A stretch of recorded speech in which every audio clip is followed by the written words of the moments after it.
Salam sejahtera, selamat pagi, siang, sore, dan selamat malam. Ini ada sandwich atau burger sedulur. Ya, ini ada dua lapisan. Lapisan atas potongan roti, lalu ada lapisan bawah, dan di dalamnya ada ya lempengan daging sapi, ada ayam, ada juga ikan. Nah, ini hanya ilustrasi saja sedulur. Jadi kita malam ini mau bicara tentang namanya generasi sandwich. Lalu apa itu generasi sandwich?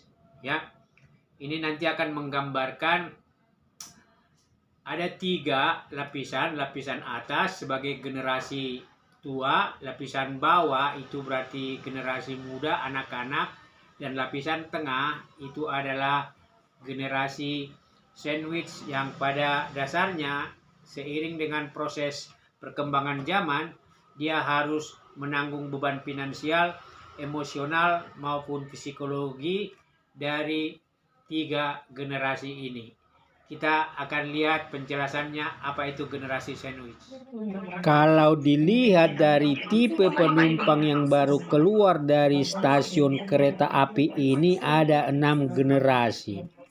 Generasi paling tua itu adalah generasi silent bomber, diikuti dengan generasi baby bomber, kemudian Gen X, lalu kemudian generasi milenial yang biasa disebut dengan Gen Y, lalu ada Gen Z yang berusia dari 1997 sampai 2012. Jadi di kisaran berusia 12 tahun hingga 28 tahun, dan terakhir adalah Gen Alpha. Lalu kategori generasi sandwich itu siapa? Jadi generasi sandwich itu adalah warga yang berada di kisaran usia 30 tahun hingga 50 tahun atau disebut dengan paruh baya. Dan ini sekarang seperti keluarga ini, ya ini juga lagi berusaha jaga toko, lalu berusaha mencari makan lewat soto ayam. Lalu kemudian ada sebagian menjadi eksekutif, dan mereka semua ini berupaya bergerak dari satu ruang dan proses waktu untuk mencari yang disebut dengan kekuatan finansial atau pendapatan guna menghidupi kebutuhan primer dan sekunder keluarga.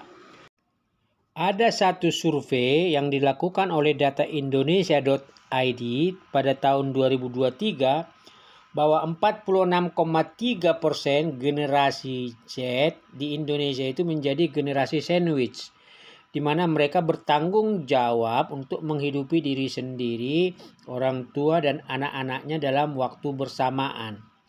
Lalu survei itu juga memperlihatkan bahwa akibatnya 73,38% Gen Z ini merasa bersalah karena tidak mampu berusaha memenuhi kebutuhan keluarga yang relatif itu semakin banyak, semakin besar, akibat juga nilai-nilai barang dan kebutuhan selalu naik. Dan akhirnya juga 66,19% mereka ini merasa khawatir terhadap masa depannya.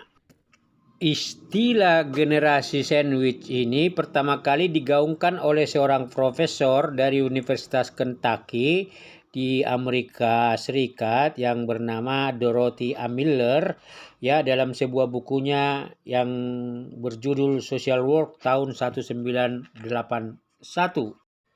Dilihat dari matriks klasifikasi pembagian generasi ini sedulur, memang pada dasarnya semua harus melakukan kerja.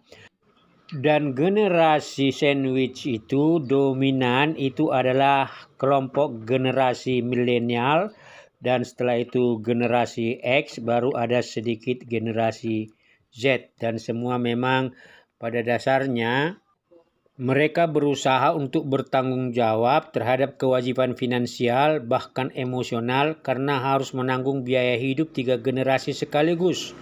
Orang tua sebagai generasi atas paling tua, lalu diri sendiri mungkin bersama istri atau suami, dan setelah itu adalah generasi bawah yaitu anak. Mereka diibaratkan seperti isi sandwich tersebut, ya, yang diapit oleh roti bagian atas dan lembaran roti bagian bawah. menggambarkan posisi orang tua dan juga posisi anak, yang memang pada akhirnya mereka harus menanggung beban ekonomi dari kedua sisi, sehingga menyebabkan generasi sandwich ini berpotensi mengalami stres tinggi, kelelahan mental, dan juga kekhawatiran akan masa depan, karena semua pendapatan atau hasil yang diperoleh itu lebih banyak dialokasikan untuk kebutuhan orang tua, mertua, ataupun anak dengan segala derajat kebutuhan primer, sekunder maupun tersier. Uraian di atas menggambarkan atau memberi makna bahwa ada beban ganda, yaitu membiayai kebutuhan orang tua dan anak secara bersamaan, lalu kemudian rentang usia produktif itu berada di tengah-tengah di antara generasi lansia ataupun anak-anak. Dan dalam hal ini tentu membawa tekanan finansial dan kadangkala mengalami kesulitan mengalokasikan dana pendapatan baik untuk diri sendiri karena sebagian besar penghasilan tersedot untuk kebutuhan orang tua dan anak. Bahkan dalam keadaan tertentu, dana tabungan sebagai dana darurat itu pun terpakai mungkin karena adanya peristiwa atau kebutuhan mendesak, sehingga memang gaya hidup pun itu harus diatur supaya tidak menjadi kebutuhan primer. Kalau dianalisa ketergantungan finansial tersebut karena sejak muda orang tua tidak mempersiapkan dana pensiun atau dana darurat yang cukup sehingga pada akhirnya berisiko menjadi beban anak. Yang kedua, ada kemungkinan orang tua lansia itu memiliki gaya hidup konsumtif, pengeluaran tidak terkontrol, dan akhirnya kurang perencanaan di keuangan di masa lalu. Akibatnya adalah ada ketergantungan pada usia setelah lanjut, dan kita tahu bahwa jumlah lansia saat ini sangat tergantung kepada penduduk usia produktif, yaitu anak-anak dan menantu mereka. Fakta dan data itu nyata ada di lingkungan kita, apalagi beberapa tahun ke depan itu generasi Z itu akan dominan menjadi generasi sandwich. Oleh karena itu ada beberapa cara yang perlu dilakukan untuk bisa mengantisipasi tingkat ketergantungan orang tua kepada anak dan menantunya. Salah satunya adalah membuat manajemen keuangan, jadi membuat anggaran belanja khususnya primer dan mengalokasikan dana darurat berupa tabungan dan mengelola utang dengan bijaksana. Gen X akan bergeser pada peringkat teratas, oleh karena itu memang termasuk Gen Z itu akan berusaha atau sebaiknya berusaha melakukan investasi sejak dini. Jadi pada aktiva-aktiva produktif sehingga ada potensi passive income sebagai persiapan untuk masa tua sehingga pada akhirnya tidak menjadi beban pada generasi anak-anaknya.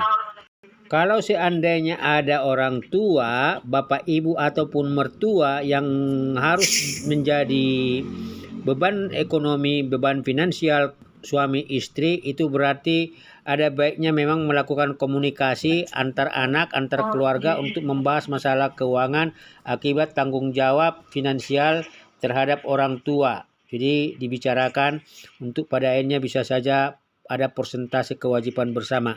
Untuk generasi Y, milenial maupun generasi X, ada baiknya sejak dini melakukan membekali anak dengan edukasi finansial, mengajarkan anak-anak untuk mandiri secara finansial secara sejak dini, sekaligus juga itu memiliki perilaku kewirausahaan untuk memanfaatkan sumber-sumber daya dan sumber-sumber dana secara efisien dan efektif yang pada akhirnya akan mengurangi tingkat beban pengeluaran yang tinggi, karena seiring waktu pergeseran generasi itu pasti terjadi.